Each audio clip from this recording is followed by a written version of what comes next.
எந்தெந்த இடத்தில் தொழுதால் எவ்வளவு நன்மைகள் என்ற விஷயத்தை தெளிவாக புரிந்து கொள்ளுங்கள். நபிகள் நாயகம் ஸல்லல்லாஹு அலைஹி வஸல்லம் சொல்லுகிறார்கள், மஸ்ஜிதே ஹரம் என்று சொல்லக்கூடிய மக்காவில் இருக்கக்கூடிய காபத்துல்லாஹ் இருக்கக்கூடிய அந்த பள்ளி வாசலில் ஒரு மனிதர் தொழுகிறார் என்பதாக சொன்னால் மற்ற இடங்களில் தொழுவதை விட 1,00,000 மடங்கு அதிகமான நன்மைகள் அல்லாஹ் அவருக்கு சிறப்பு தருகிறார்.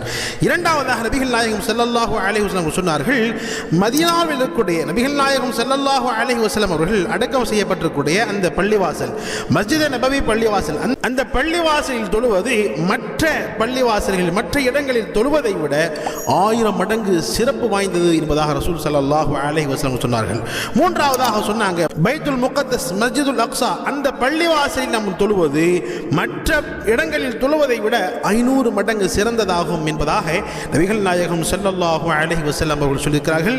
இந்த ஹதீஸை ஹஜரத் அபூ தர்தா ரலியல்லாஹு தஆலா அன்ஹு அவர்கள் ரிவாயத் செய்றாங்க.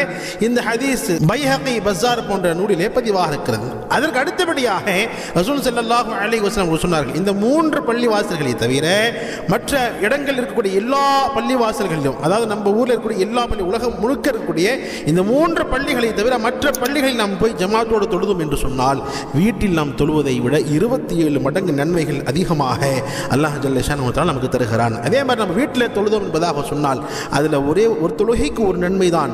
ஆனால் நம்ம பள்ளிவாசலில் போய் ஜமாத்தோடு தொழுதோம் என்று சொன்னால் 27 மடங்கு அதிகமான நன்மைகளை அல்லாஹ் ஜல்ல ஷானஹு தஆலா வழங்குகிறான் என்பதாக நபிகள் நாயகம் ஸல்லல்லாஹு அலைஹி வஸல்லம் சொல்லியிருக்கிறார்கள். இந்த ஹதீஸ் புகாரி மற்றும் முஸ்லிம் நூலிலே பதிவாக இருக்கிறது. கண்ணியத்திற்குரியவர்களே, அப்போ ஆண்கள் குறிப்பாக ஆண்கள் பள்ளிவாசலுக்கு சென்று தான் தொழுக வேண்டும், அதுவும் ஜமாத்தோடு தொழுக வேண்டும்.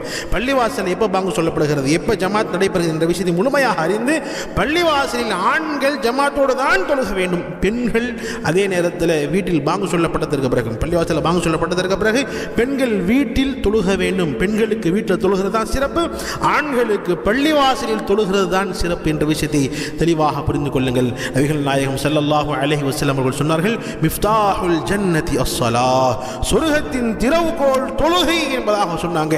குர்ரத்து ஐனி ஃபிஸ்ஸலாஹ், என்னுடைய கண் குளிர்ச்சி தொழுகையில் இருக்கிறது என்பதாக சொன்னாங்க. தொழுகையில் தான் வெற்றி இருக்கிறது. மறுமையில் கேட்கப்படுகிற முதல் கேள்வி இந்த தொழுகை தான். அல்லாஹ் ஜல்ல ஷானஹு தஆலா நம் அனைவருக்கும் நம்முடைய மௌத் வரை இந்த தொழுகைகளை சரியாக கதா இல்லாமல் அதாவோடு தொழுகக்கூடிய பாக்கியத்தை அல்லாஹ் நம் அனைவருக்கும் தந்தருள்வானாக. ஆமீன்.